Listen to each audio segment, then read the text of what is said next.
1, 2, 3, 4, 5.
Chris Moore.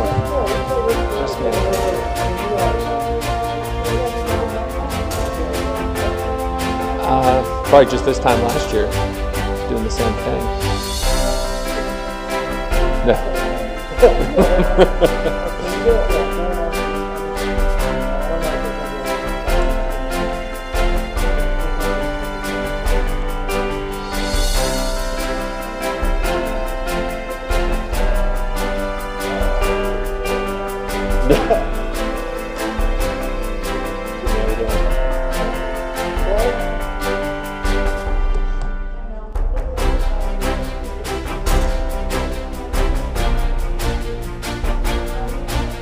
I think Michael put there, this is Michael's vet poster here.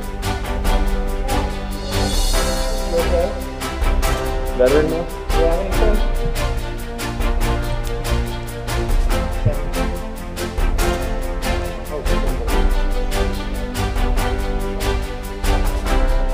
There you go. Spread out.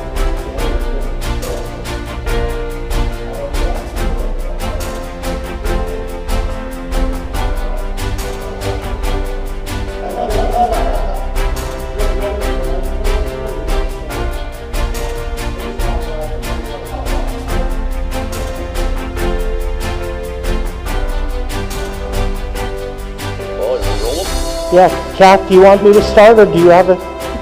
Good evening. Welcome to the first financial budget session, November 11th, as we honor our veterans near and far. But business is business, so thank you for being here, everyone. And Paul Lichtenwater and your financial department is here with Chris Moore seated beside you. Every present here, so everyone is present, so I'll let you go. Okay, thank you very much. Just, obviously I'm going to give you my opening words and thank everybody from my department, Chris, Tori, Kim, Christine back here, Siraji's walking in, and Lisa is not with us tonight, but I want to thank everyone for all the work that they've done in helping me. I don't see Teresa Stankiewicz on, but the controller's office has done a yeoman's work also in helping us make sure all of our spending is correct so that when everything comes down to you, it's proper. And with that, we gave out a new handout book this year. Everybody take a look at it, and I did already get some feedback on the revenue manual. Teresa gave me a couple suggestions that we're going to try to put together for next year. But that document is going to show you the historical last 8 or 9 years of all the spending that the city has, or all the revenues the city's received. We're going to do a spending one next week when we start on expenditures, but it's going to show what revenues we've received, and as you look down there, each one of our line items has its own page. It'll show what fund is collecting the money and what the method of collection is, and if it's set by an ordinance or a state law, or I think there's a lot of information in this thing. We've been working on it for a couple, probably almost a decade, and we almost put it into place 2 years ago, but finally we got everything together, and I think there's a lot of information in there that when you get a chance to sit down and look at historical trends, it's a little eye-opening as to where our money's coming from. Paul, I did email Christine with one question because I was having a hard time seeing that legend about the actual versus mid-year. So is it a good thing to compare mid-year for 2021 with previous mid-year? Is that what we're Liz, the thing I do with that is, I think you're on the right track. I mean, if you look at this thing, I don't even know which one. Oh, I do have my glasses on, don't I? Prior real estate taxes, okay? And that's Christine, page 2. And I'm just using that as the example. It shows that every year that the red is, where the red compares to the blue. So in that respect, if there's a pattern, we've taken that note of that pattern, like when we do the mid-year report or when we do the budget for the next year, we look at that pattern. And that's why I think, it's something we've been looking at forever. I've been here 16 years. So for 16 years, I've been looking at that pattern. But I think it's something, that maybe, as you can see these charts, that'll help you to understand where we're coming from. And I know I'm going to drone on in a half hour when Chris is done and go line by line in the general fund and explain to you where the money comes from and how the money comes from. So if you tune me out, you can always look at the book tomorrow to see where we came up with this stuff. So this is a new thing, and we're going to we've put together an expenditure manual in the roll-up, not departments, but what we've spent on, supplies and benefits and all that stuff. So you'll see another one of these books next week, but I thought because we're going to talk about revenues tonight, this would be a good book to take a look at after we're done with tonight, just so you see where we're at. And I don't want to, give all of us a little bit of kudos, but we did look up the revenues, the last 10 years of the city revenues, and between what we've budgeted the last 10 years and what we've actually collected, we're within 0.2, not 2%, 0.2% actual collections versus what we budgeted. So I think I'm going to give my staff and everybody that's worked with me or for me the last 15 years, we've done, so. If I can interject for just a second, there are some issues on the Zoom with people hearing, so I'm going to ask you to talk into your microphones louder than you would usually speak. Okay. Me too? Not you. Yeah, say probably not me either. So on that note, I'm going to turn this over to Chris because he's going to talk about, health. As he told Kath a little while ago, we've had a good year health and comp-wise, and I don't want to steal your thunder on what you're going to talk about. So we'll be back talking about revenues when Chris is done. Yeah. Thanks, Paul. If you don't mind, we'll go to page 42 of the council book, the handout book, not the revenue, the other book. The handout book there, Mel, one on your right-hand side. We'll just go through a couple pages here. It's a little more illustrative of what's going on in risk, I think, than... Oh, can I interrupt for Yeah, go 1 ahead. second? Yep. And the mayor's on Zoom, and I asked him earlier this afternoon. He at this point in time, he didn't have anything, that he wanted to say. So I'm not leaving the mayor out. Unless, Mayor, do you want anything? No, I'm fine, just listening right now. Okay. I am having trouble hearing the council members that speak. I can hear Paul fine, but yeah, I can't hear others very well. So if you could move the mics around, maybe that would help. I don't know.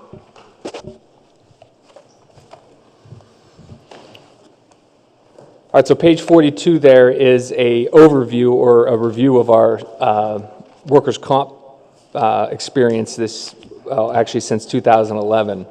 And as you can see there, we've had a nice trend recently in terms of frequency or the number of workers' comp claims that have been reported each year. From 2011 to 2015, we were averaging about 189 claims per year. Since 2016, we've brought that down to 153 claims a year. So we've seen, the last 5 years, we've seen about a 20% decrease in our frequency. Chris, excuse me, why do you think that is? Well, we're going to get to some of that, but we have a very aggressive safety program that we try and implement each year. I work very closely with Ken Nogan. He's a safety consultant from PMA. He's been with the city for a long time. So him and I work closely together to come up with trainings and different safety programs to put in place from public works to police and fire. We also have a great collaboration and relationship with the chiefs and the public works heads and their supervisors as well. Thank you. So even for this year, 2021, there year to date, we have a total of 114 claims reported.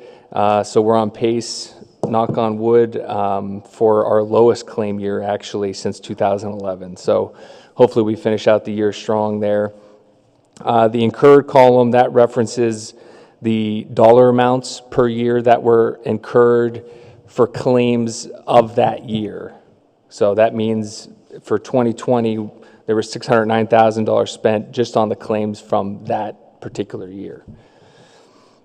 So we've been consistent there, right around that $400,000 or $500,000 mark, which is very good. We're self-insured for workers' comp, just like we are with health. In years past, we've looked at fully insured just to do our due diligence, and we have never been able to find a premium for less than $1 million. So the city, we're continually saving about $500,000 a year by being self-insured. The right side there just talks about lost time claims that we're seeing year in and year out. As you can see there, we have a nice trend going there as well. Those are continuing to go down. And the right column just shows you how many claims are still open from those particular years. And as you can see, up to 2019, where all the claims prior to that are closed, which is good to see as well. The next page, page 43, just gives you a sample of some of the trainings that were conducted this year. We had confined space, lockout, tagout, the annual walkthroughs and fire inspections. Those happen every year. Ken and I go around to every department and do a safety walkthrough coupled with a fire inspection on an annual basis. We also had some fall prevention training.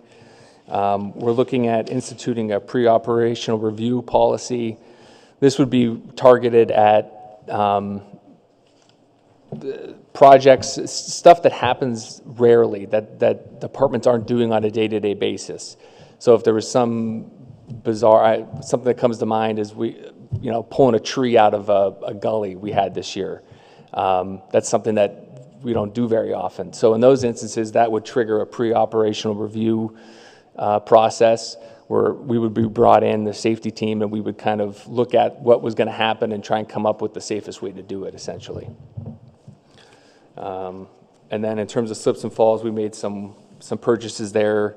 They're called winter walkers.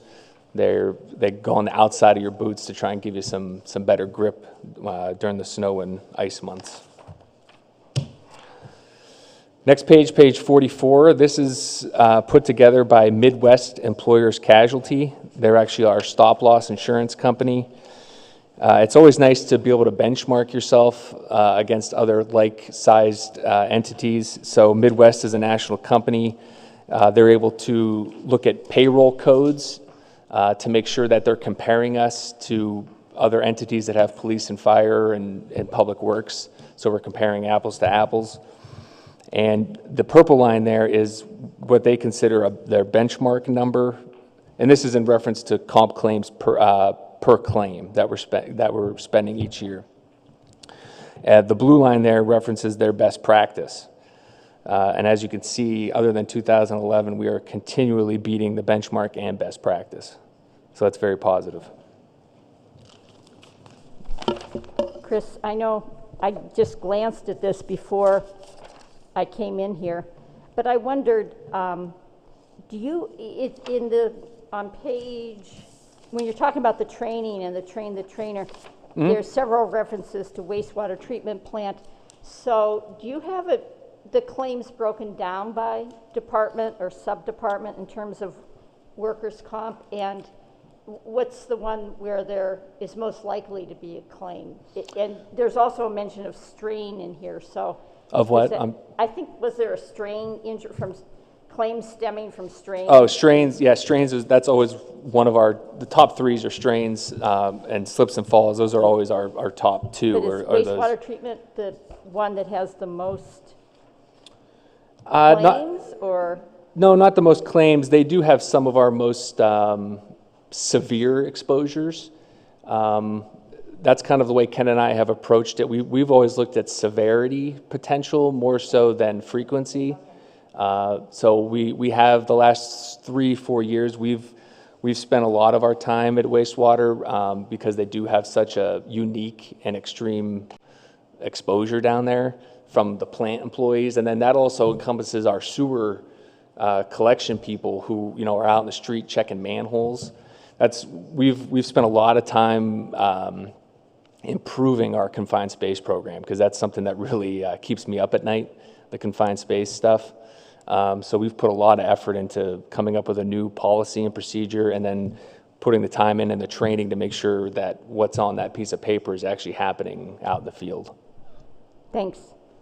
And we do break it down by department. If you ever want, I send that out actually on a monthly basis to all departments. I send out a report specific to them so they can see how they're performing. So if you ever want that, I can give that to you. Police and fire are generally in terms of frequency, we see the most claims from police and fire.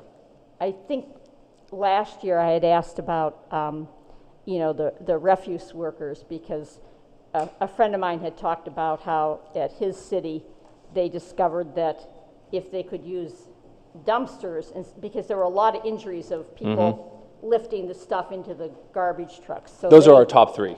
Police, Yeah. fire, and refuse are in terms of frequency. So I just wondered if there was anything. I mean, that's really cool about training the trainer with wastewater treatment plant. But I wondered if there's anything innovative coming up with the refuse workers to help them to prevent those Yeah, injuries. I think the biggest thing that I've seen is the trucks that have the arms, to sort of eliminate that exposure. Yeah. Other than that, in the past we've tried to do safe lifting, with them to try and teach them the proper way to lift heavy items. So we're trying. We get them some special gloves, because they do come into needle pricks. People throw. Yeah. That's definitely another area that keeps me up at night. But we try the best we can there. Thank you. All right. So we did the Midwest. So if we go to page 45. I hesitate. I almost did not include this because I didn't want to jinx our performance here. But I don't know if everyone here is familiar with heart and lung and what that means. Is everyone familiar with heart and lung? Yeah. I think it would be good to go over it because okay. An It's incoming council person. It's a state law that is specific to police and fire. It pertains to when they're injured. So if a police or firefighter is injured and they're temporarily totally disabled, they would qualify for heart and lung payments, which is different from workers' comp payments. Heart and lung is 100% of their salary, no tax taken out. So again, that's only available to them if they're temporarily totally disabled. If at any time, if they're deemed permanent, then heart and lung no longer qualifies. So it's a rich benefit for them. But I almost did not put this in because as you can see, fire up to this point has 0 heart and lung payments, which is fantastic and kudos to them. They do a great job with a lot of training as well. So I don't want to jinx it, but they're having a fantastic year. And actually police is as well. If you see down below, 73,000 of the police 77 is actually related to a new part of the Heart-Lung Act that was instituted due to COVID. So this doesn't necessarily mean they were injured in the line of duty. This is a new state law that says if first responders get COVID, they qualify for heart and lung. So as you 73,000 of that is COVID related. So in terms of in terms of injuries, police is doing a fantastic job as well. Okay, this is going to be my favorite question. Is there a way to correlate whether the COVID payments went to people who were vaccinated or not? I don't know that, because I don't know if we have a... And are we going to have more of these claims between now and the end of the year?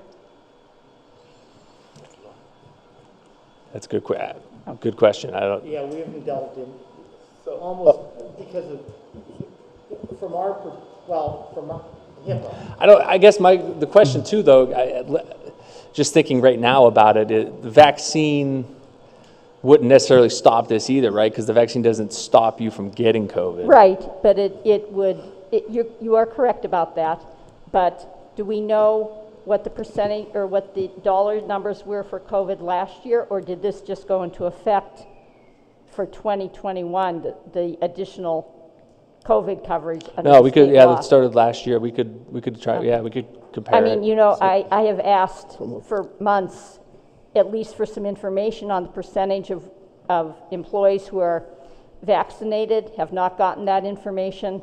Was told at Pennsylvania Municipal League by the attorney who addressed our session on COVID that we can ask for that information, not by individuals. I'm not going to ask if Kathy's vaccinated, but I've asked for that information and been stonewalled. Of the police.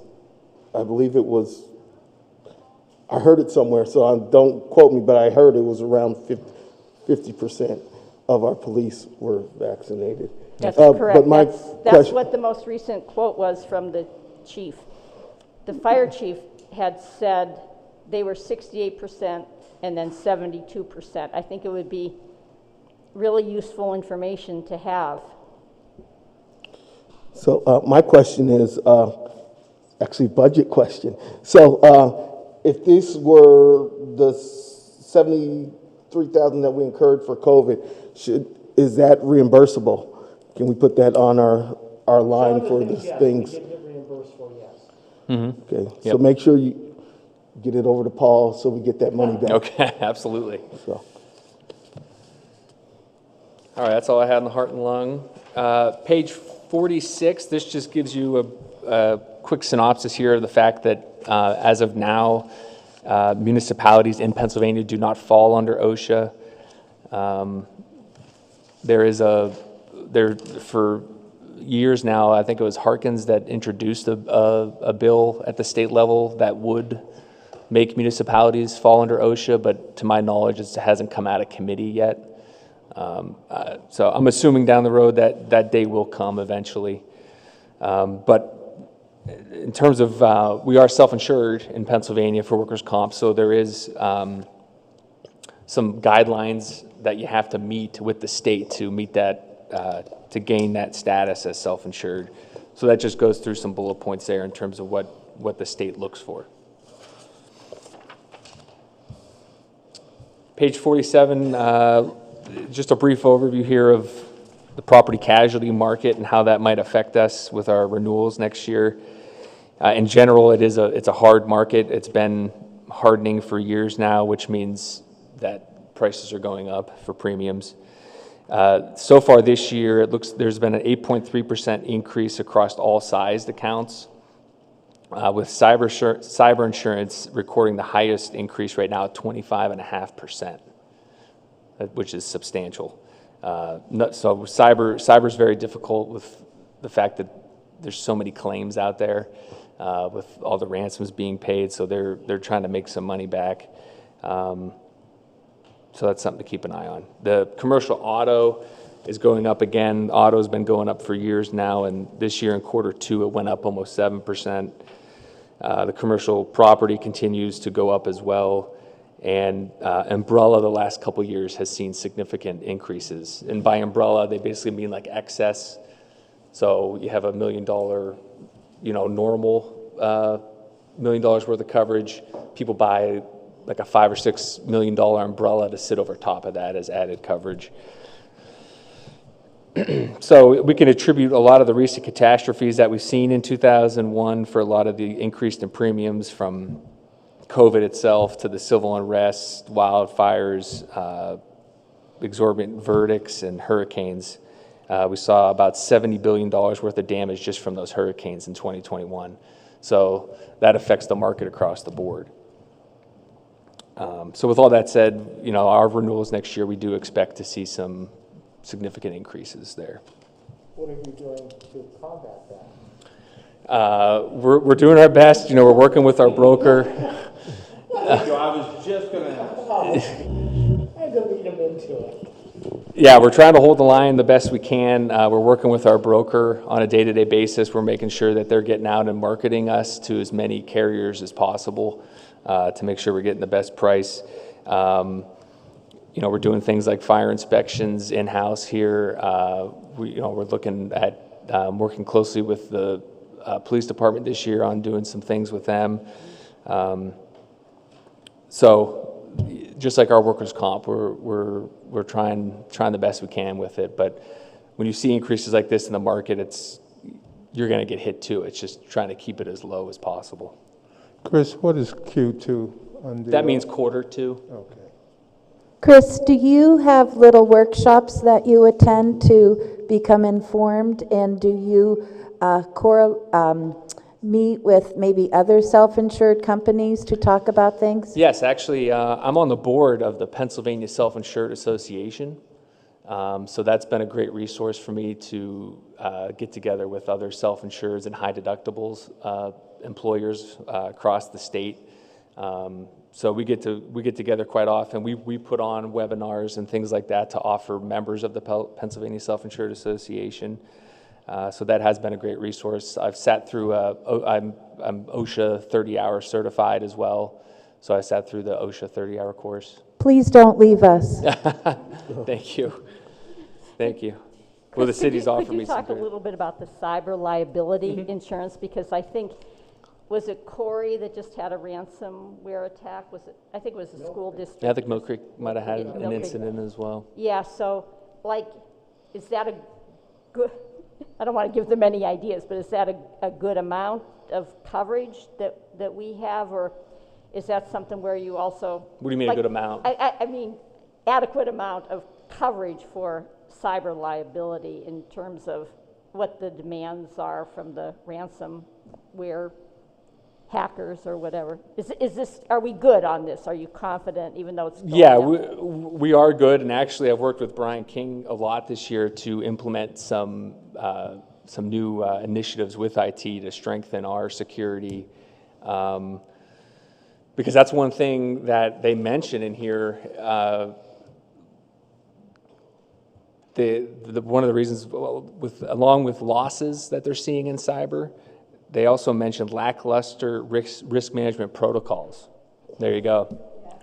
So we've done a lot of work with Brian there to increase our security as well.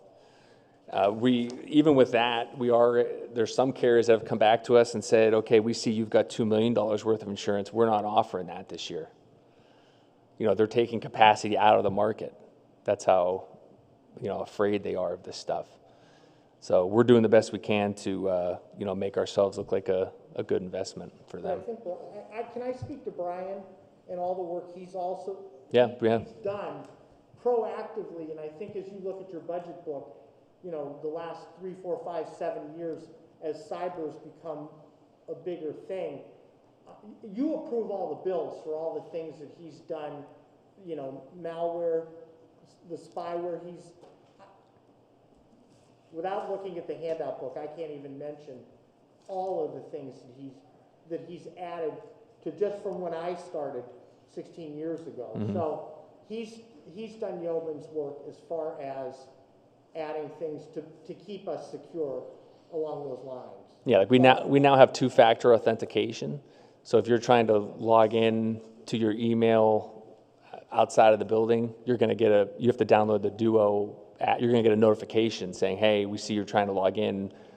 Is this you? And you have to, double authenticate it that way. So you enter your password, and then you also have to approve the Duo app as well to get into your email. So that's an example of something new. I have a question. So as part of that, do you do like training for the people in general? Like where I work, we get, online courses that we have to take to, ensure that we're not being catfished and certain other protocols about making sure that we don't make the institution, vulnerable to hackers.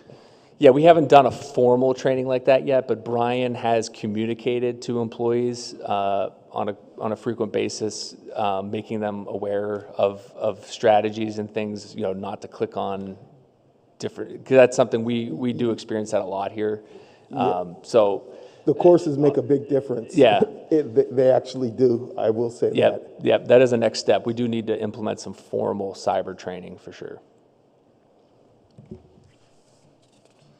So page 48, that just gives you an overview of what we paid in premium this year, 2021, shows our deductibles for this year, and then also our total lines of coverage there. So we'll see how it shakes out for 2022. Page 49 is just a short overview here of some stuff related to our group health plan. The second box there shows the contributions that were in place for 2021, that all, every employee that's on the health plan, those are the contribution breakdown there. And then down below shows you a breakdown by department since 2016, or by bargaining unit, I should say. It shows their total spend, and then below that it shows the employee contributions that were paid from each bargaining unit.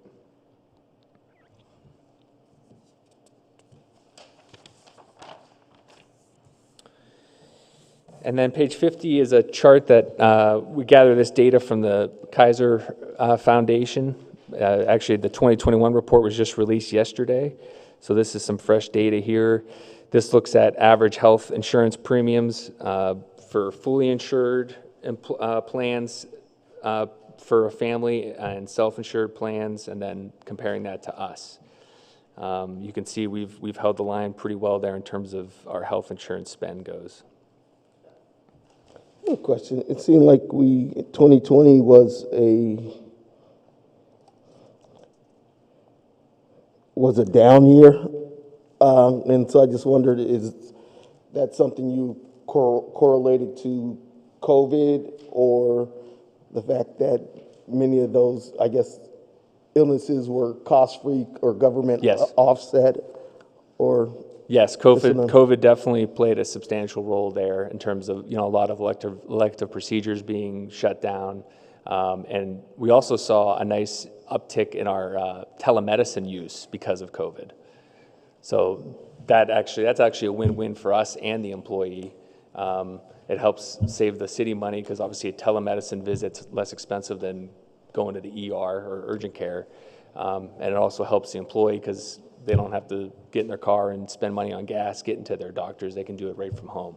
So that was one positive, I guess, of COVID, was it actually pushed people to try telemedicine. And I think they saw how easy and convenient it was, and that's kind of led to an uptick in our telemedicine usage. Thanks. And then the last page is just it's been a staple in our book for a few years now. The old funding diagram for risk management just shows you how we fund the health claim area in the risk management budget. We have the $1.8 million from employee health contributions coupled with what we pull from the city, each department, and that all goes into a nice funnel into the risk management fund. Chris, back on page 49, the contributions, is that per pay period or per? Yes, per month? pay. Okay. Yep, each pay, that's what would come out of your paycheck. Chris, are there municipalities, other similar municipalities compared to us, are they self-insured? Is that kind of the standard approach? Or are we doing something special? Or are we just doing what other people typically do for our size? And No, typically large employers, which I would say 300 or more in terms of employees, typically they would be self-insured. yeah, it just makes sense given the numbers. Yes. You're spreading the risk out over a larger number of Yeah. people, so And you're yeah. trying to make everybody healthy by providing programs, et cetera. Exactly. Yeah, especially in the well, actually, what I said about workers' comp also applies to the health. I think it was 2018 or so, when Highmark and UPMC were having that issue, we looked at fully insured plans for our health insurance at that time. So you're always going to keep measuring. Yeah, it's always good to take a peek just to make sure, what you're doing makes sense and is working. Absolutely. And So that's all I have. Early retirees don't contribute to, correct? Correct. Okay. Yeah, they have no contributions. Can I back up on, David, what you were talking about? And we've been self-insured with both health and comp over 20, 25 years. Now, there are a lot of cities that are just moving to that. I can go back to when I first started here, there were people that would say, hey, Reading, Kaz isn't here, so I can't use Allentown, but Reading saved a lot of money this year in insurance because they did something special, and we'd call them up and go, what did you do that we're not doing? And, the finance director would say, oh, we became self-insured. Like, oh, great, we did that 10 years ago. So we can, Mayor Savacchio put this into place long ago. And for us, as you're saying, the bigger employees, you're spreading the risk around to a multitude of employees. And also, one of the big things with that is we do buy what's called stop-loss insurance. So if I have a major catastrophic operation of some sort, once we hit a certain amount, $225,000, then the reinsurance will pay for any coverages I need. So that saves us money too. On a catastrophe. Yeah, And we have the same thing for workers' comp, yeah. stop loss. Okay, sorry. Okay, That's all I have. Chris, Thank you. Thank you, Chris. Thank you. Like I said before, I hope you stay with us. I am very impressed, and I'm sure my colleagues are too. You can tell you love your job when you're just oozing with all kinds of information and energy and positivity about what you do. Thank you. Thank you. I appreciate that very much.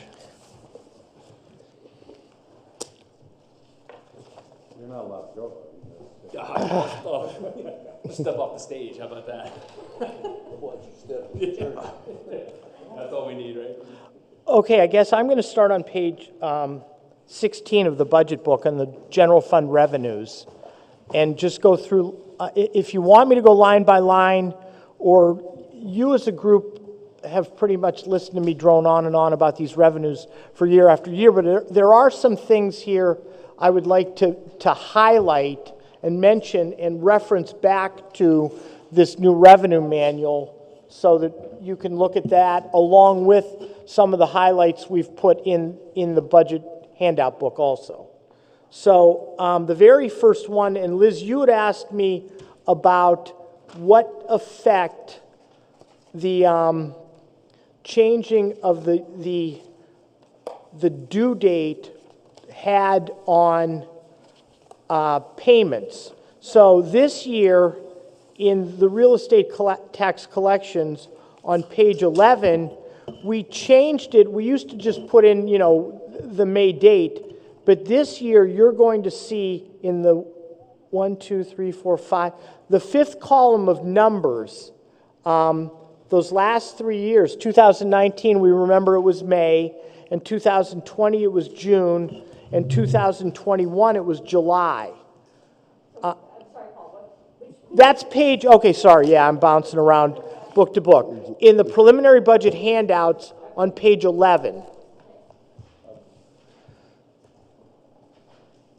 So this is one The revenue manual, because we only use the mid-year report, which is our June date, the amount of money you're going to see there, you know, whatever you collected in June is June. I think the one, Liz, is you're going to make a decision as a group, you know, when we're going to make the discount date and when we're going to make face and when we're going to make penalty and all that.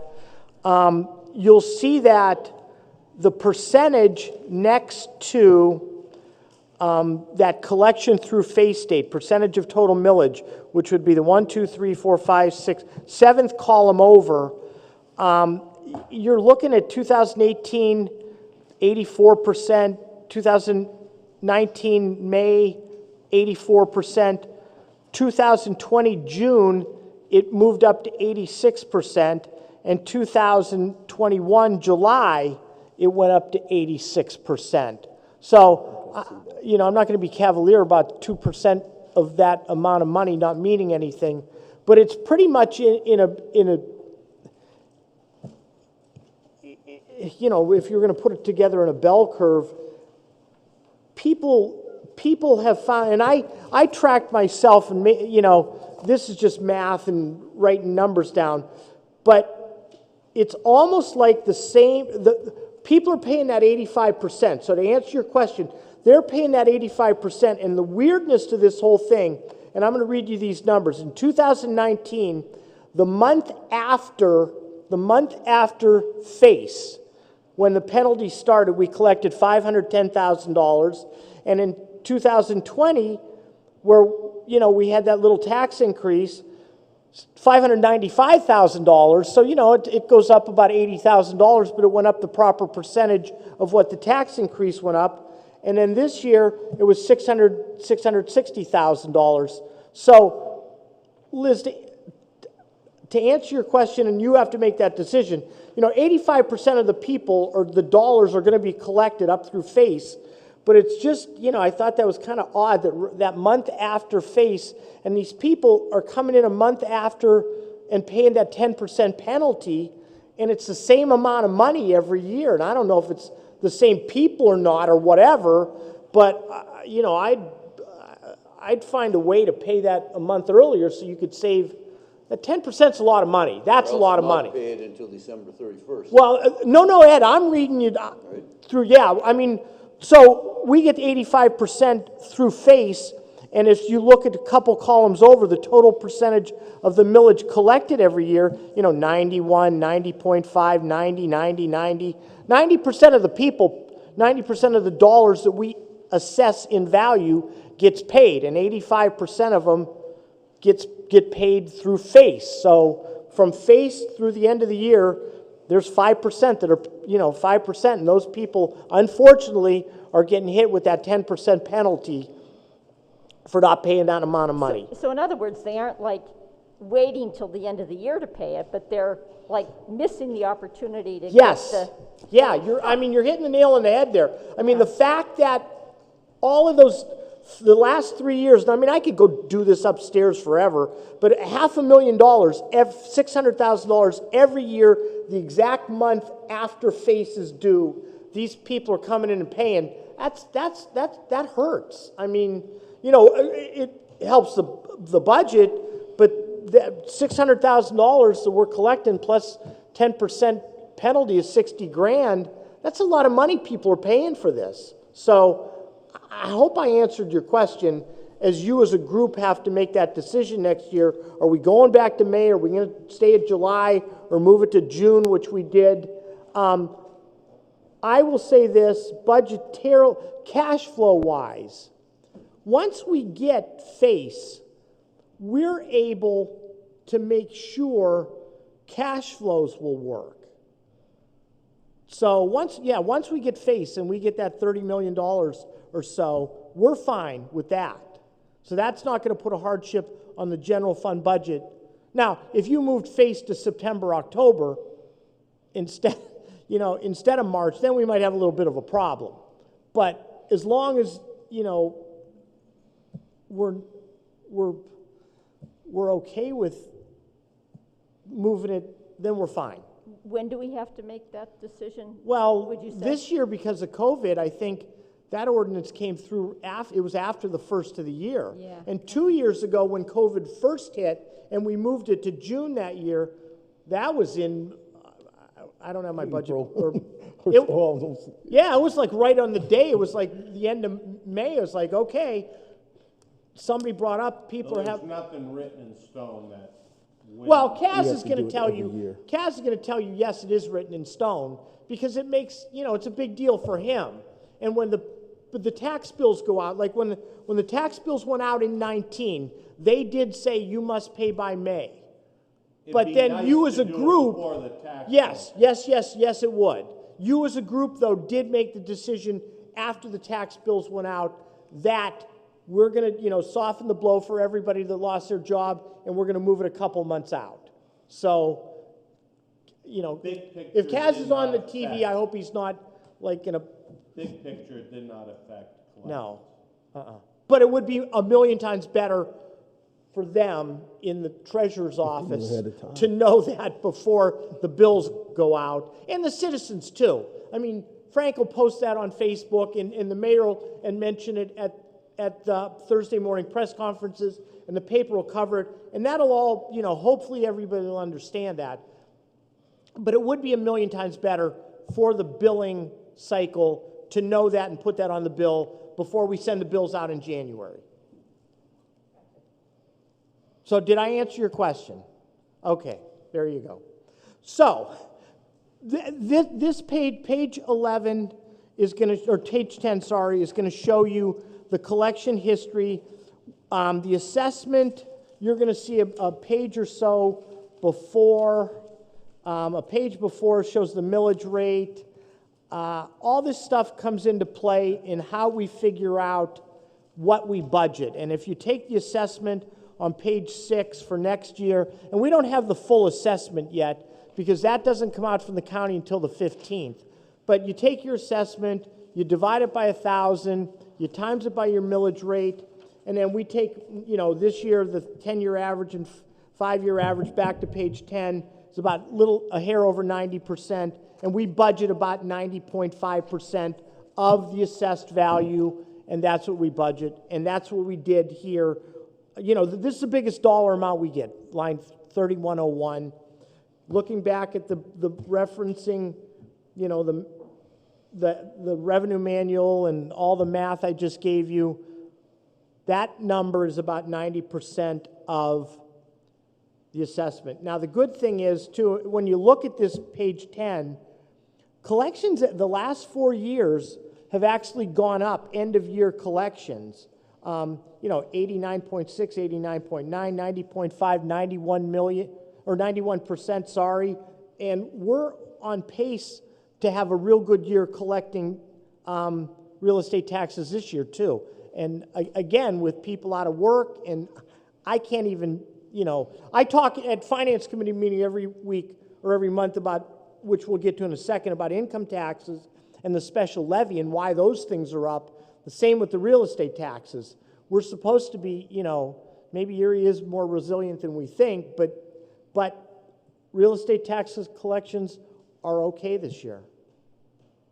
Is the county going to reassess again? I shouldn't be asking you because I haven't talked to Jim Sparber about that. Okay. I don't know that answer. Okay, because it's been a while it would sort of be in due, that wheelhouse. But I would think, I don't know. I haven't seen anything about it lately, but I don't know.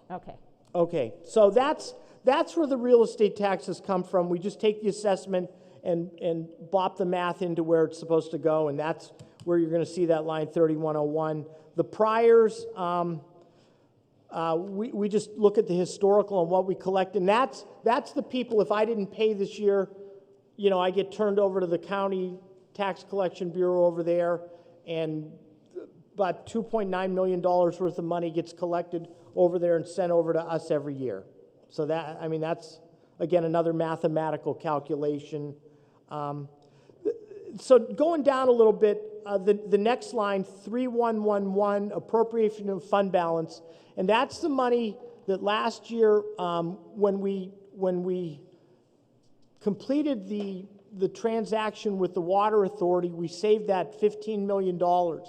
to use over the next 4 or 5 years to not raise taxes in that time frame. And we're projecting to need about $2 million in this budget to not have a tax increase. You lost me on what page we're on. Oh, we're still on page 7, or I'm sorry, 16. I don't know why I keep looking at the other. Of the budget book, Kath. We're on the budget book. This book. Does everybody have a budget book? This Encyclopedia Britannica. What do you got? Tori, did we bring extras? Okay. Now that you're up here, do you want to talk? Okay.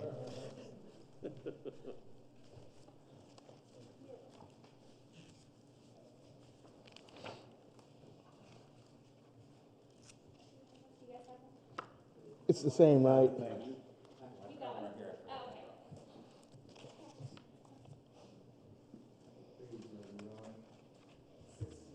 16.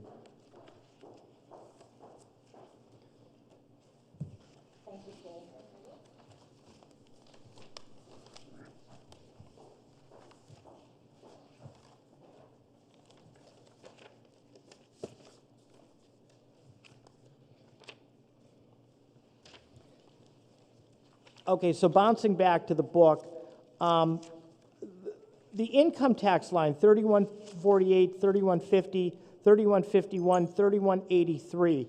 And I've talked ad nauseum about that at Finance Committee meetings about how we're on pace this year to hit our numbers, or at least being a little higher than our numbers with regard to income tax collections.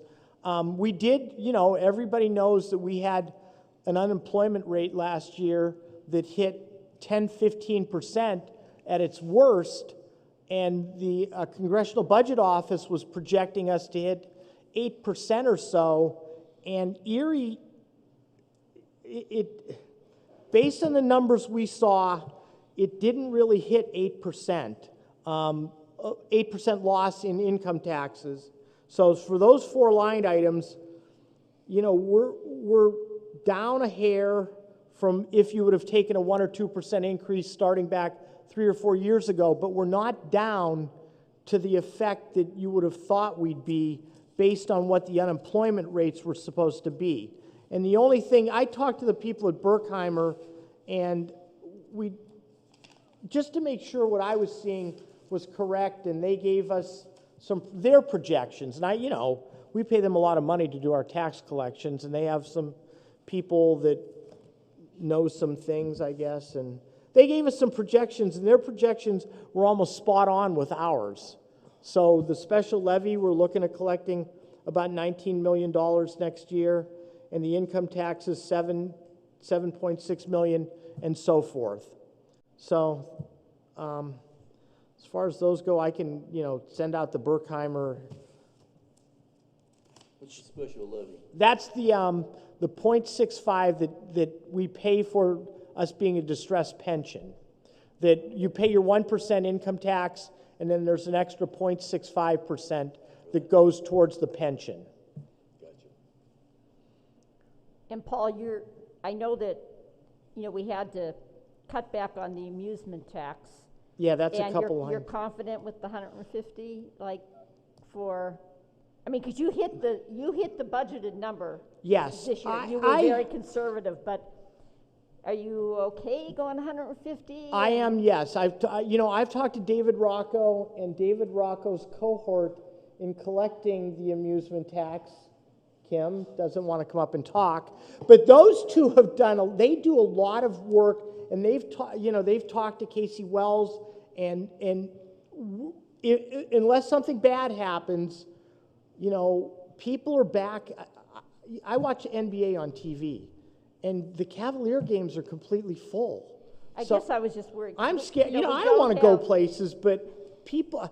We don't have G League anymore. So No, I know. And I think that might be. They're playing at the Wolstein Center now. Have you ever been to the Cleveland State place?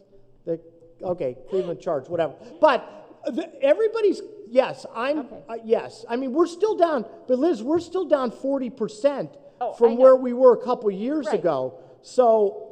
I was just impressed that you hit the mark this Yeah, year. we thought, I will thank Kim and David for that, right? Yeah, we sat down and talked about it, and I said, you two do all the work on that, so what do you think? And, you know, we're right there. So if everything happens the way it's supposed to happen, the Warner gets going, you know, baseball, hockey, everything. Yes, Jim? Paul, I was gonna go to the parking tax revenue there. Do you think we're gonna Well, get that 650 that we budgeted for? we're in the this year? process, yeah, well, right now we're in the process of negotiating the municipal service agreement with the parking authority. Renee, David, you're the liaison. You know, the math of what Christopher Friday over at the parking authority has proposed to us is such that if the hypothesis, you know, works out to the way it should, then yeah, we should be fine. So, Because as of year to date, 215, we budgeted 650, and we're gonna budget 650. Well, this year we have, it depends don't on when have the any this year. contract itself is completed. just to clarify for everyone else, so that line item is in fact zero for this year because we don't have an agreement in place. Well, no, that 215 is the amounts that we have collected from those that have parking ramps or private parking, Dewey's Parking Service. But we ordinarily get a fixed amount from the parking authority, correct. which we did not receive this year because So there's far, no we have not. contracts so far. So far, we have not, correct. But there were a couple years when you look back in time where, you know, they made sure what cash they had. And I'm going back 5-10 years, and they would show up end of November or December with a check for their municipal service agreement. Did we claim that loss with COVID money? In other words, we get the money back. That was part of the, yes, in the ARP, when we did the revenue replacement calculations, yes, that money, not getting that money was included in that.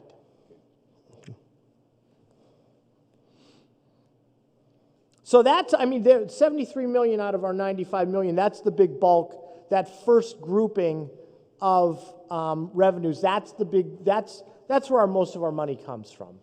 So I'll go through the rest of them.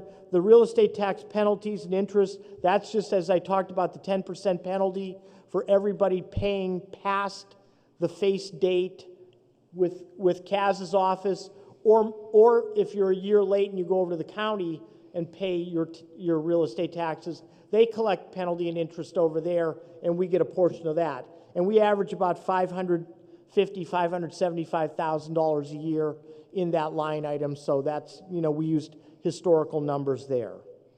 I'm going to group licenses and permits together, you know, the dog licenses, vendors, amusement tax, or amusement licenses and such. Those line items, and as you go through if you get a chance tonight or whenever, look at the revenue manual, those numbers were all based on what we had seen historically, and also, you know, talking to Andy Zimmerman, who runs, you know, who's run that department for a long time. We talked to him about what are the plumbers saying? Are they going to come back to work? Building permits, curb cuts, electrical inspections, fence permits, all those things. We're taking the stance that business is going to be conducted as usual next year in 2022. So we used historical data to put those numbers together. And as you see, we budgeted for that whole grouping, license and permits, $2.3 million, whereas last year we budgeted $2.2 million. And through the 10th month of the year, that fourth column over, we've collected about $1.9 million. So, you know, dividing 1.9 by 10 and times it by 12, we should be right in that area of $2.3, $2.4 million of collections. Paul, is this, you mentioned curb cuts, is this where, like, the degradation Yes, it fees? is. And have we had an update on where that's Ed, going with? actually, I spoke with Ed and Kathy today. We're going to have a meeting, National Fuel, Ed and the National Fuel solicitor are getting together. We have our stance, and they have their stance. You know, everybody, you know, I don't want to pay. So, you know, their stance may be that they don't harm the streets, and it's, you know, okay, you cut the street up and it's fine, right? So I'm not going to speak for Ed, but Ed's stance is that, you know, if you do harm to something that's ours, there should be something about that. So we're going to meet about that Monday or Tuesday. And so Wednesday, when we get together, council, I'll have an update, hopefully, or, you know, if I can't speak to that, or if, you know, depending on where Ed's at. Next grouping, the cable franchise, we raised that just a very small tad bit. We took what we've collected now, divided by 3 times by 4, and, you know, people, I can't tell if people are going to go to the dish next year or what, but it seems as though we've had a constant there. So the $1 million mark should absolutely be hit. When's that contract officially? Are we tied in for? Mr. Stramilla, see, he knows the exact date too. He's yelled at Frank? 2023.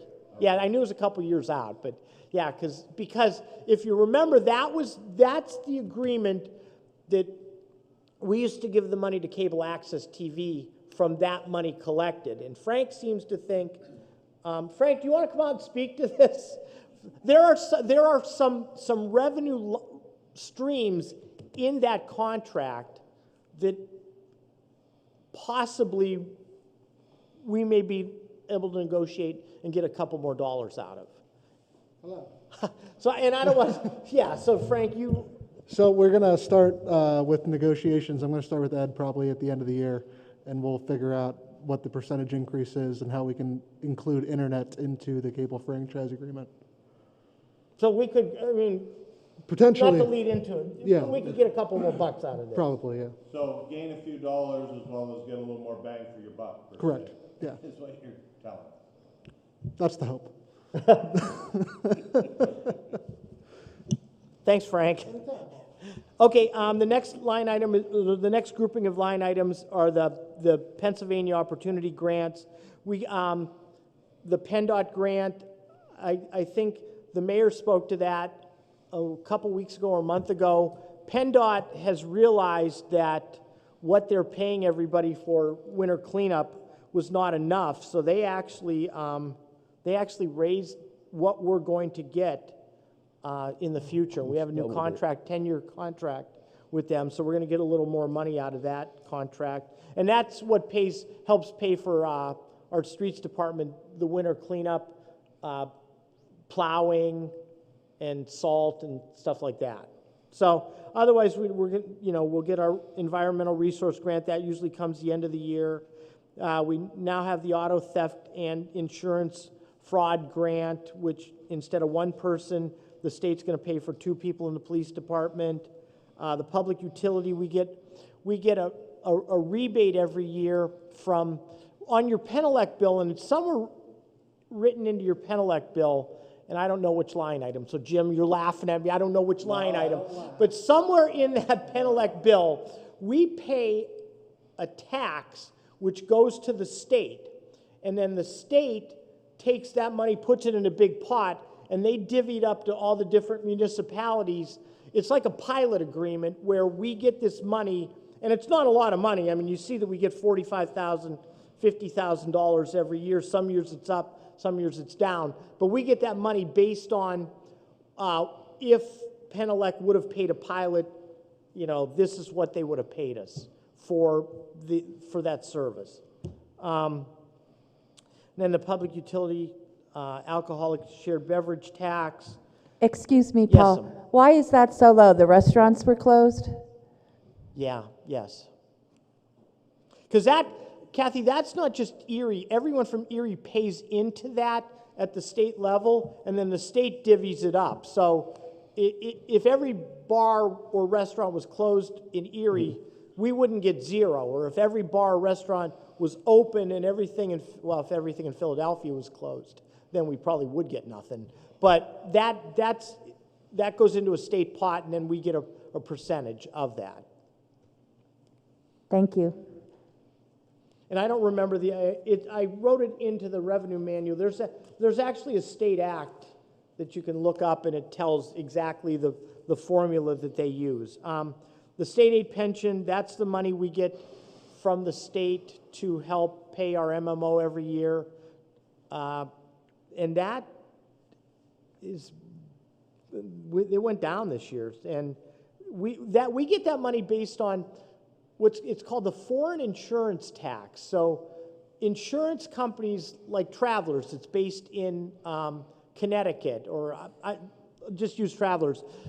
Insurance companies from outside of Pennsylvania that do business in Pennsylvania pay a portion of their revenues to the state of Pennsylvania, and somebody 50 or 100 years ago thought up, well, what are we going to do with this money? And what they thought up with this money was, let's use municipalities to help pay for their pensions. So yeah, there's no real correlation between Travelers selling you or me a car policy, auto policy, and helping out pensions. Just somebody in Harrisburg said, well, we got this money, how are we going to spend it? And that's where that state aid pension money comes from. And we get $4 million, and Pittsburgh gets 15 or 20 million, and as long as you're a distressed pension, you get some money. And Newcastle gets like 30,000, and it depends on your population and FTEs. Part of that is we're almost always in the gray area. We want to do better as a city with our investments for our pension, but we don't want to do too good where we lose out on the special levy tax and get less in the state aid. Yes, correct. The next line item's the pilots. You'll see in the handout book on one of the page 7 and page 7's the pilots, and that's Ed and Kaz update as we speak.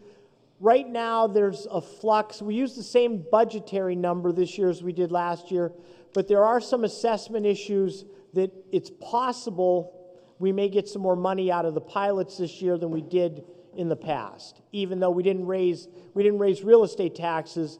But some buildings that have been built at the groups that have pilots with us, I don't want to pick one of the companies that has, or organizations that has a pilot, has 24 or 26 buildings that they own, and we found that there's a couple that are not paying pilots. So Ed and Kaz were dealing with Ed Williams, and Kaz were dealing with Ed Betza, and so there may be a possibility we may get a couple more bucks. And the reason the 21 number is 1.2 million, but we only budget 1.032, is if you look back a couple years ago, we only collected $907,000. What the thing is it's a timing issue that somebody may have paid this early this year, so we got some money early this year that may be a little lower next year later. So, sir, sorry. I do want to make one comment regarding the pilots. Maybe there's that potential that offering some of these other nonprofits, if we can possibly get a pilot from them in place of implementing a stormwater fee that would not only be on the burden of the businesses and the nonprofits, but the citizens. And I don't know if there was that way, and it would take the administration to reach out to some of the nonprofits and say, hey, we're either going to have to implement a stormwater fee, or we could come into a pilot agreement to help us from doing that. It will not be, it can save you money, but it'll still help with a problem we have with the storm. How would that help, though? I don't understand, because then it sounds like an awful lot of math to figure out something where this is going to be a dedicated fund, so If, why would they want to pay a pilot instead of the stormwater fee? Because with the stormwater fee, you can take mitigation steps to reduce that and to improve the environment. It seems to me that you're going to blur the lines of the purpose of a stormwater It fee. isn't about blurring the lines, it's about telling them, unless we can come up with some pilot agreement to get some money from the nonprofit. But the pilot Can I goes finish, please? into the general fund. It doesn't have to be into the general fund. That pilot money could be allocated for stormwater sewage, for But- stormwater. Why would you, I don't understand the concept of saying, does it The make it, concept is, instead it of make it hitting easier to swallow? 85,000 residents, is with another fee, of $12, $24, $36 a year yes, versus, versus not a fee, considering you're looking at a garbage increase, a sewer rate increase, as well as adding a stormwater fee. That's 3 different fees. We're not raising taxes, but we're gonna try Raise to. taxes. so I think what you're trying to say is let's put the burden on the nonprofits to pay for the I'm not stormwater. even just saying the nonprofits. You can reach out and try other ways to get the stormwater fee to help. You got a $10 million initiation to get the process started. We all agree we have a stormwater issue that needs to be addressed. Does it have to be on the backs of the taxpayers in 2022 and 2023? Can we forewarn them that, hey, in 2024, we're going to start running out of our funds from our ARP, and we are going to have Jim, to you look- aren't going to be on council in It those doesn't years. matter whether I'm Yes, here or it not. does. I'm a city taxpayer. You're a city. I don't think it's fair. That's all there is to it. I'm just threw a suggestion out there. That's all. Yeah. And I will continue to throw suggestions out there on how we can do it without putting it on the backs of the residents. That's all. Can we just reiterate, though, that the fee as proposed is $12, $24, and $36 a year for 5 years for residents? Because I think that that's really, I think that that information is being lost in the discussion on the stormwater fee. That's correct. Yeah, it's 12, 24, 36, and Add the other stuff on too. it's not just that one fee. That's gonna get a influx of cash of 10 million right off the bat to get the ball rolling to address it. That's all. Okay. Next grouping is the service fees, zoning, towing, just some of the fees for the big one, towing fees seems to be going up a little bit, unfortunately. A whole lot. Yeah. What page, please? I'm sorry, still to the very bottom of 16 in the budget book. Catherine?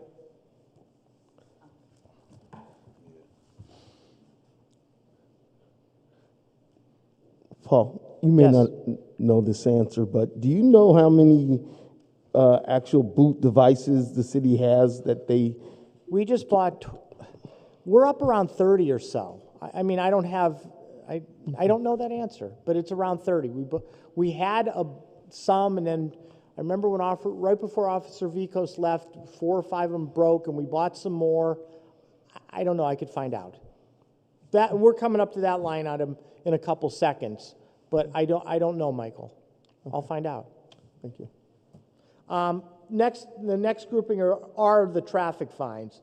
The parking fines, which are your tickets, and the state police fines, traffic court fines, what are called the parking and traffic court costs, which is the boot fees, and the district justice fees.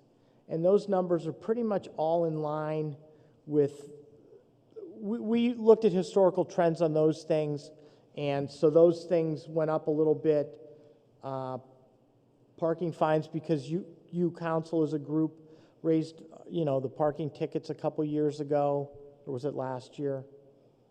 Ordinance-wise, I don't remember. But, so we used historical numbers there. Next grouping, miscellaneous, same thing. Unfortunately, you see a big drop in investment income. Just the banks, as much as we, try, the banks just aren't paying in, interest rates are going down. Next grouping, reimbursements. Going just line by line, our CDBG reimbursement is going down a little bit less of the work from that department, and Andy Zimmerman's department is being done for CDBG only purposes, so that line item went down. Another one to hit, the Housing Authority Council approved the contract with the Housing Authority for Police Service, which comes up every couple years. Central Service Allocation, which is the amounts we charge, the general fund charges to the enterprise funds for use of payroll, finance, solicitor, city council, everything, all the things that, like, the refuse garbage department doesn't do, that if you owned a private business, you would have those very IT, I can't think of, just engineering department. We have a central service cost allocation done by our accounting firm every year, and that gets plugged in there. The municipal garage reimbursement, we used historicals. We talked to AJ right before he moved from up there down to here, and there's not a plan this year, because I know this is close to your heart, but there's not a plan this year to raise the rates that we're charging the customers of the municipal garage, just because we did that last year. So we're going to let that hang where it is this year. Gas prices, although gas prices that we charge to the sewer and refuse fund and anyone else that uses gas, any of the other clients that we have, we've all seen gas prices go up just a little bit. And the United States government says that gasoline is really not going to go up much more than where we're at right now. So maybe a hair. So, and we look at those things. Now you're going to go down a couple line items. Paul, before you, yes, sir. What is the rate? We pay the 9X plus 1%. No, I guess before that, step before that, what is the rate the city garage charges the outlying, do you know that? Whoever they do business. I do not, but if you look on page 31 of the budget handout book, cars and trucks up to 1 ton, $80 an hour, trucks over 1 ton, $90 an hour, state inspect. That's what we've been charging. And I think, as long as we're not giving the store away. No, Fair. I think they are. I think the last time, and it's possible you may have brought this up a couple of years ago, but we tried to do this in a manner when we went out and we did comparisons. Yeah, what everyone else is charging, yes. But as other things have gone up, it is something, maybe not this year, but next year for sure, because you can go to some of these dealerships, and I just heard today, one up on Peach Street, $180 an hour. That's pretty, so that's a lot of money. I'm just throwing it out there. Okay. The line item I did want to mention, as you're looking in the book, you'll see, is 3679, the ARPA reimbursement. That's for, you've all met Jackie, that's stationed on my floor, and Lisa's working, Jackie's our ARPA project manager, and Lisa's working on, Lisa from my office is the financial person, and then I'm going to leave it at this.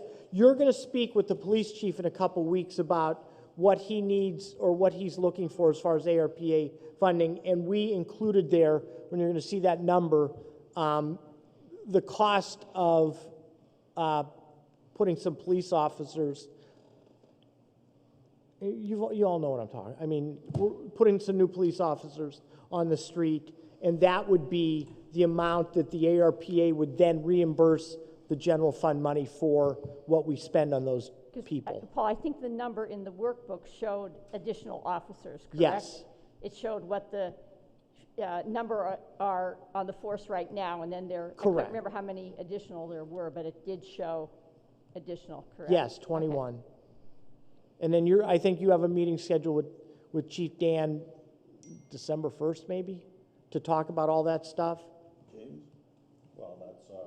I think so, without looking at my phone. So that's, when you see that line item, what that number is the reimbursement of however, you may decide to add 30 police officers instead of the 21 we budgeted. So whatever that is. And then the last couple things, the last thing in here is the operating transfers.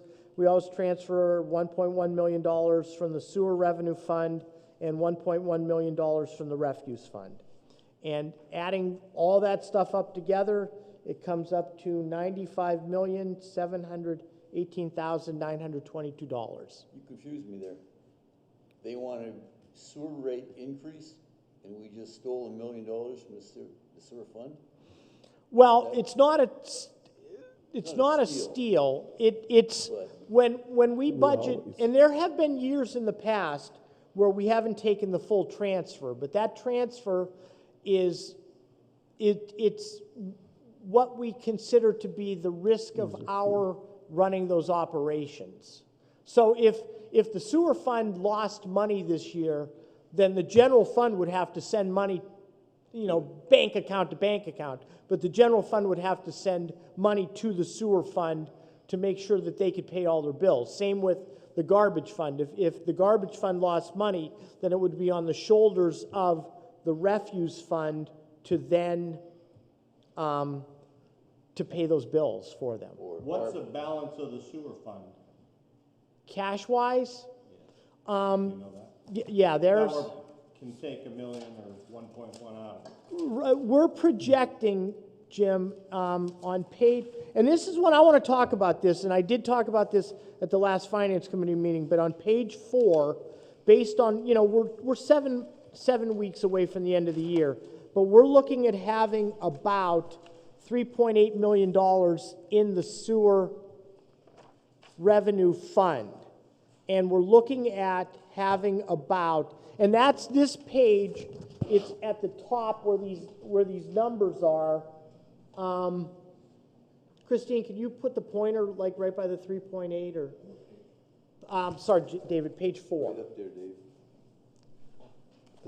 But the key to this is, and I mentioned this at the last Finance Committee meeting, GFOA, the Government Finance Officers Association, the people that rule everything, Tori, don't laugh, everything that we do, the head of account, this is the government accounting people in the country.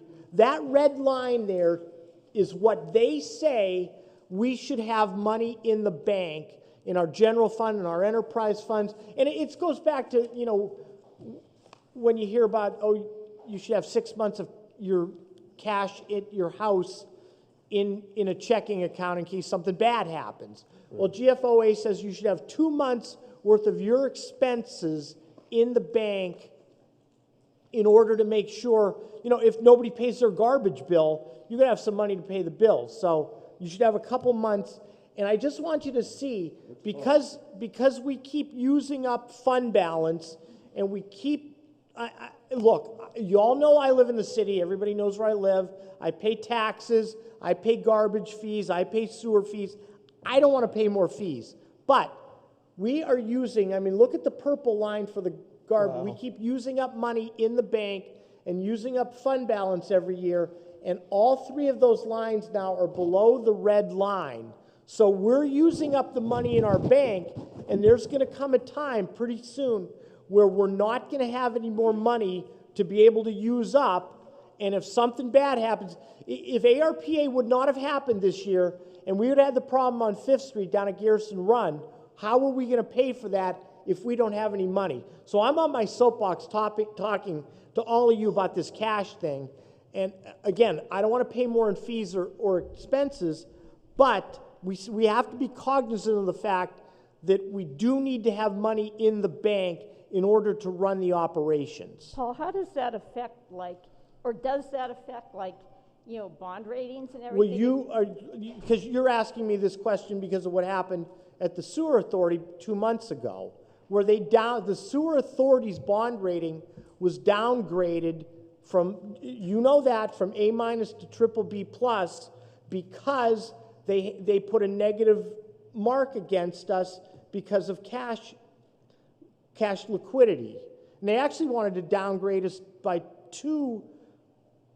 they wanted to downgrade us to triple B plus negative. And I mean, I fought with them on the phone 2 or 3 times about, we might not have the money, but we make sure our group, that cash flows, we're handling the cash flows, but it's still, there's a bad check, good check mark, bad check mark on our sewer authority because of, we don't have any cash. I mean, not no cash. $3 million is a lot of money. I mean, I don't have that much in my pocket right now, but when you have a $27 million budget and you only have $3 million in the bank and something weird happens or something bad happens, problems happen like that. So, I mean, you lived it because I know you're the liaison to the sewer authority. I'm not anymore. Oh, but you're not? Who is I'm now? I think Michael is. Oh, Michael is, and you were down there when this happened 3 months ago. Yeah, I mean, it was a bad thing. I mean, I was on phone with those people from Standard & Poor's, and they still, I mean, I might talk a little bit, but I wouldn't give it up, and they still downgrade us from A- to triple B plus with a stable outlook, but they wanted to go all the way to negative because they looked at this and they said, you guys keep spending money. And that would affect, like, Insurance still- rates, Chris will tell. yeah. And capital projects for the Well, wastewater? if we would have went to triple B plus negative, we were not going to be able to issue those bonds where they did the refunding down there a couple months ago. So that was a big deal. That's why I couldn't give that up. We had to get that refunding so we could get that money so that we could continue with the $100 million capital project down there, or that would have been bad.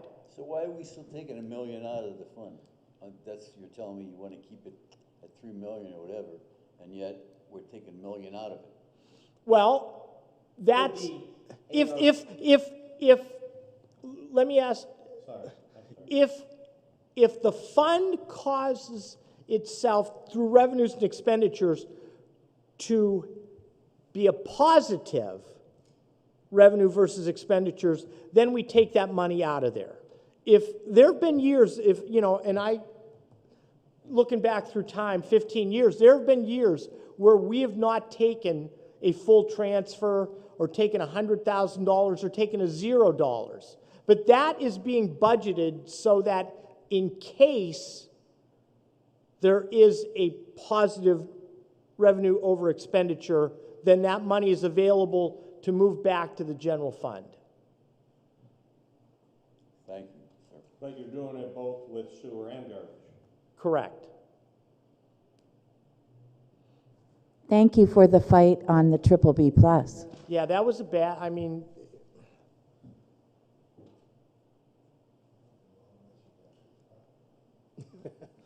I got about $80.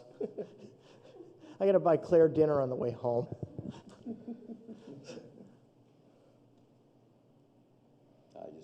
I don't mean to. No, I understand what you're saying. There have been years. This is an ARP year. Yes. We've done nothing to help. Here I go, same old names, same old thing. But we've done nothing to help those folks on a fixed income who have been there, who have paid their bills, and are somehow able to do all those things. Discretionary funds probably changed so that they could do those things with everything going up. And we are looking the other way because it's not transformational. We can afford at least a year's break for the folks. That's where I'm coming from.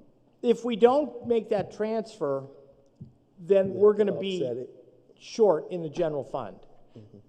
And there's That's what I thought you would sitting in say. the ARP fund? Yeah, pardon me? There's $4 million sitting in the ARP fund? Well, you approved that transfer 2 weeks ago, yes. Right, that's what I'm saying. It But we can't just take ARP money and just say, because this is our tradition. I mean, not a good tradition, but we've been relying on these transfers, so we can't go and say, let's use ARP money to prop up Legally, you may be able to.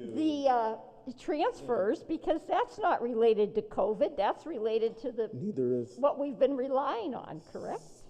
I mean, I don't think the $70 feds million will look things that are in there. well on us to say, oh related yeah, to you guys COVID. have, you've been doing that transfer for all these years, but this year, yeah, you're just gonna take ARP money and prop it up. Well, the revenue replacement, again, we've been talking about this forever.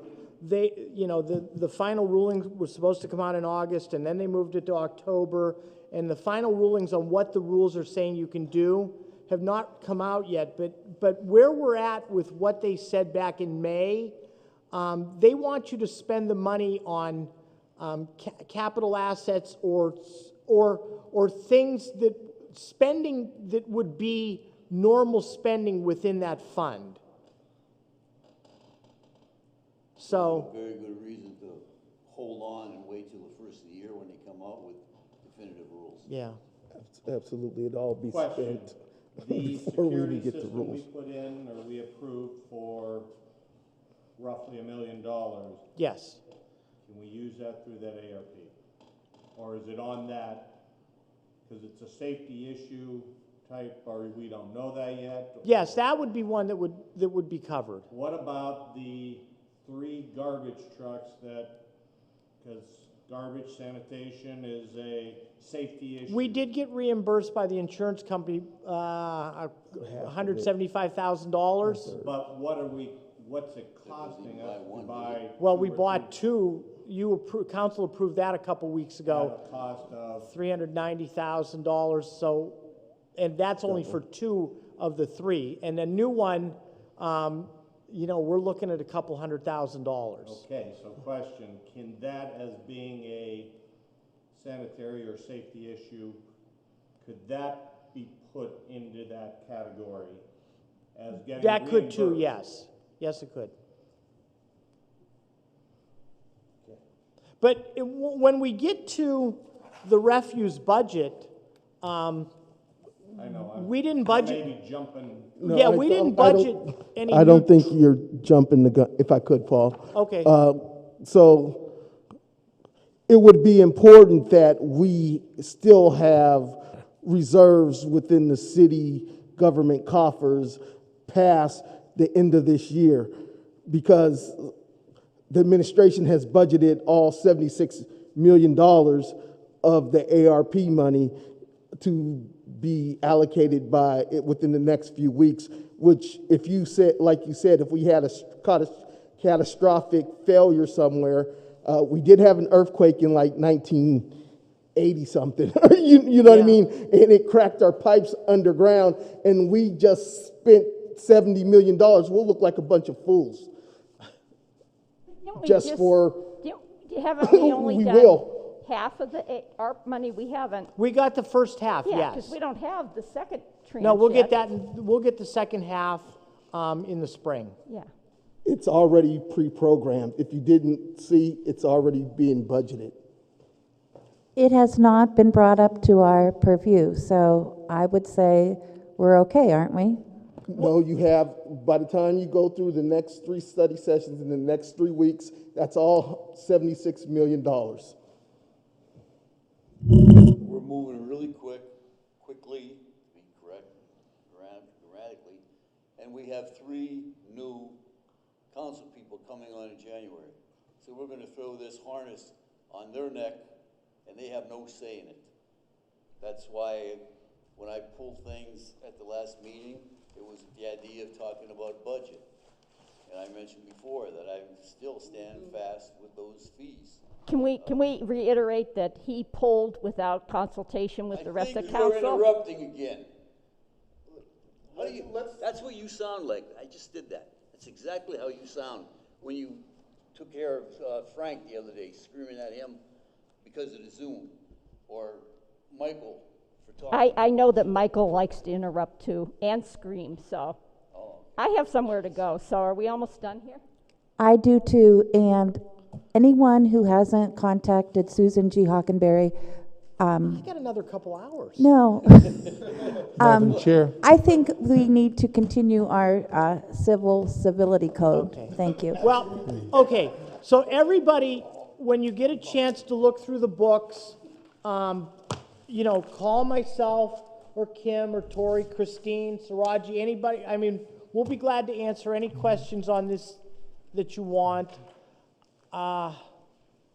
And I guess, Madam Chair, just one question regarding Councilman Key's statement. Is it true, how much is true that the 76 million is already programmed to go out? Allocated, whatever.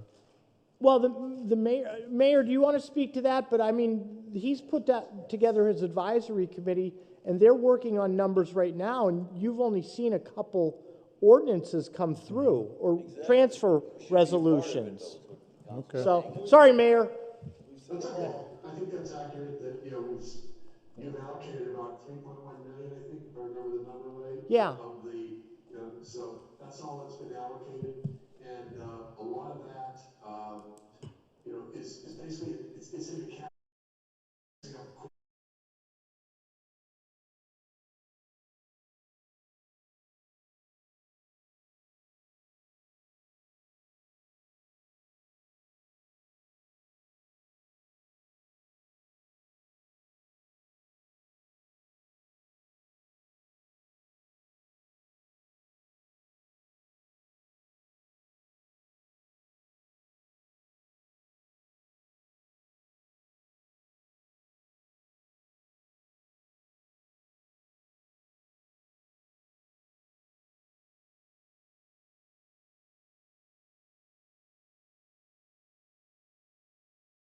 I would just add,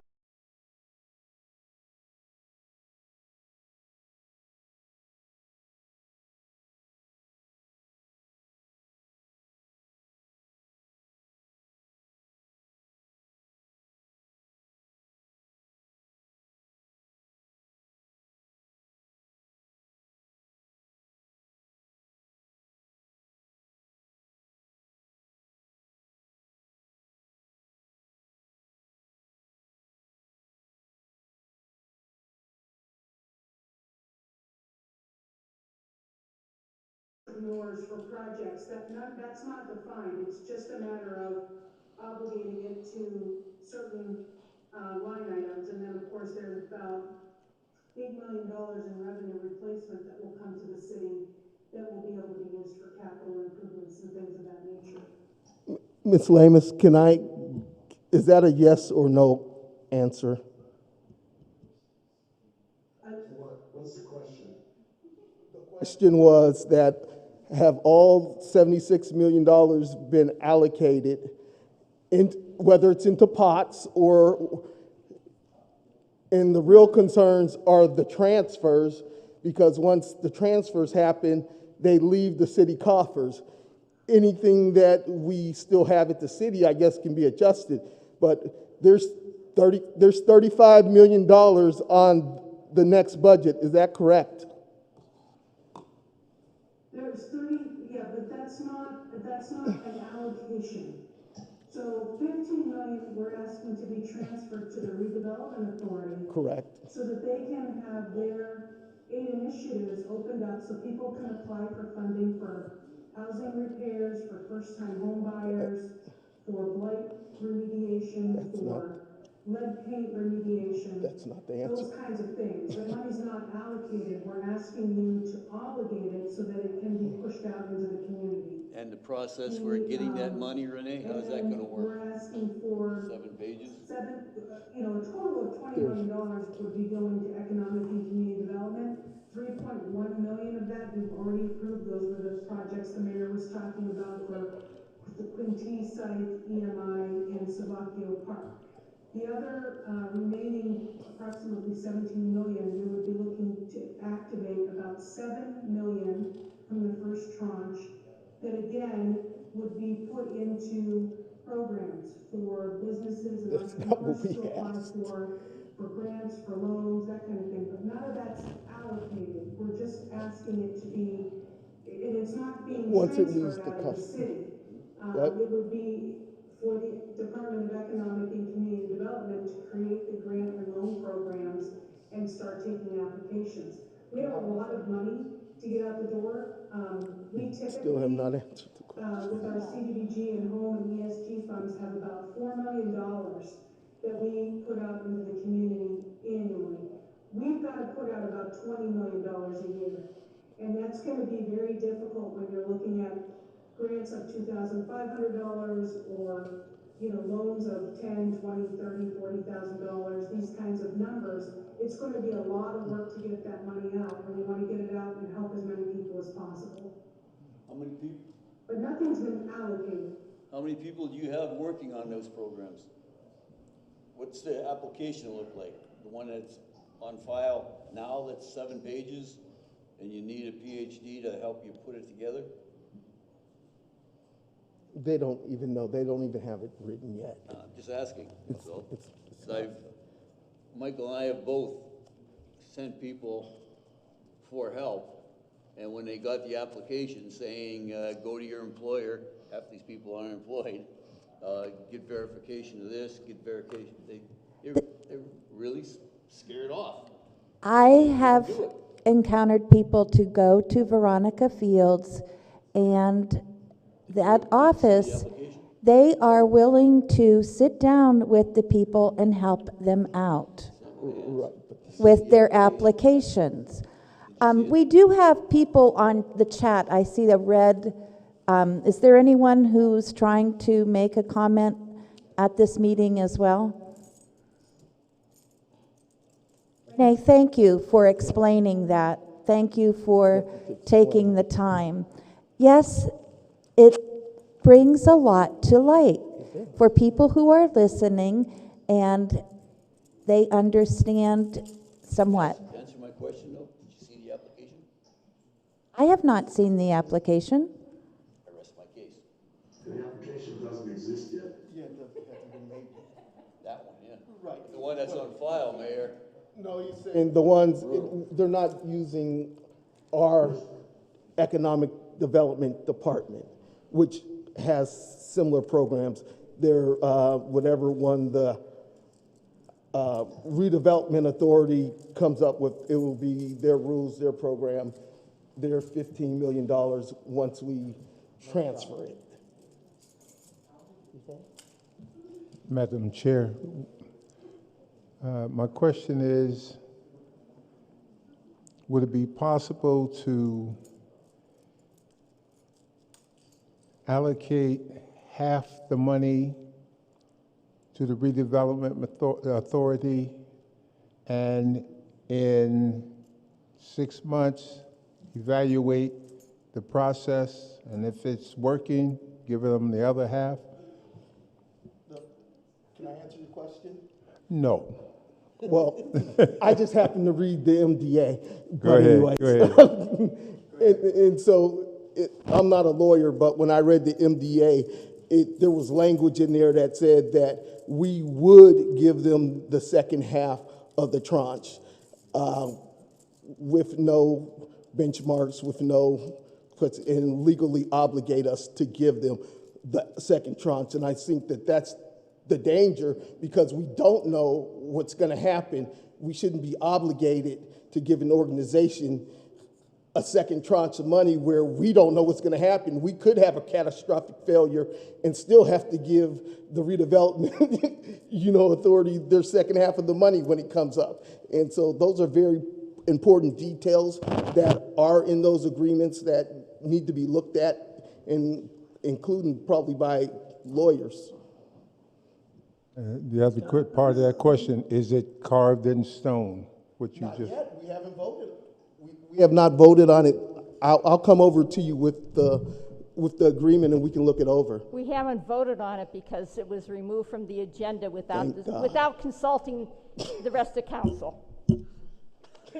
Renee, could you respond, please? The municipal services agreement between the city and the redevelopment authority would have us checking benchmarks and would allow us to pull back funding if we need to. If the programs aren't working the way they're supposed to, or if we're not getting the funding out to the community, the residents fast enough, we have a mechanism to pull back the funding. However, if we don't obligate it before the end of the year, when our qualified census tracts change in 2022, we're going to lose that presumed benefit north of 6th Street in the East Bayfront neighborhood, in our West Bayfront, and north of 6th Street in downtown as well. So it'll make it very difficult to disperse money into those neighborhoods if those funds aren't obligated in 2021. That doesn't mean we can't pull them back. We can pull them back, but if we don't obligate them, we lose that presumed benefit, which makes it extremely difficult. I don't, go ahead, sir. Were you talking? I'm done. Oh, I was going to say that, well, first, it's kind of ironic that if a place is no longer poor, that we want to rush resources to it that would go to poor people. But what I was going to say, some of the programming I saw,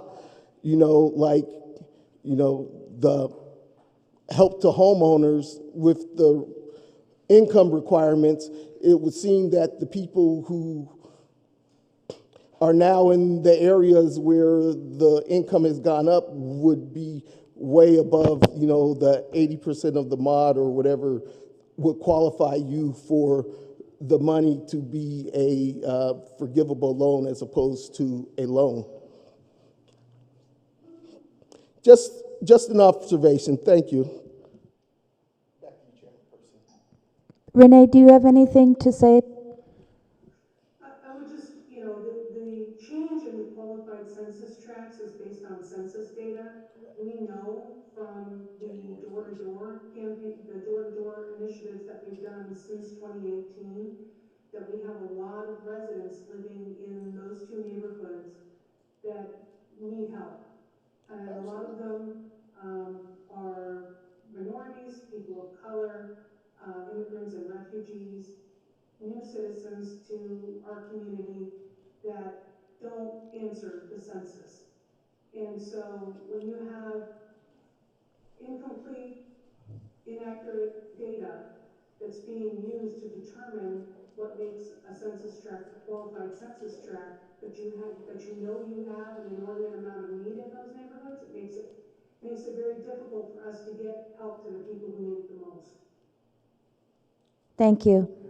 Paul, anything to say? We're going to, next Wednesday, 6 o'clock, I'm going to talk about the administrative offices and general government, okay? Thank you. Thank you for then- Chuck then we'll Nelson still have- attending. And I know our other two council people have been watching and have the availability to watch online as well. Call me, anybody That- has any questions. Thank you.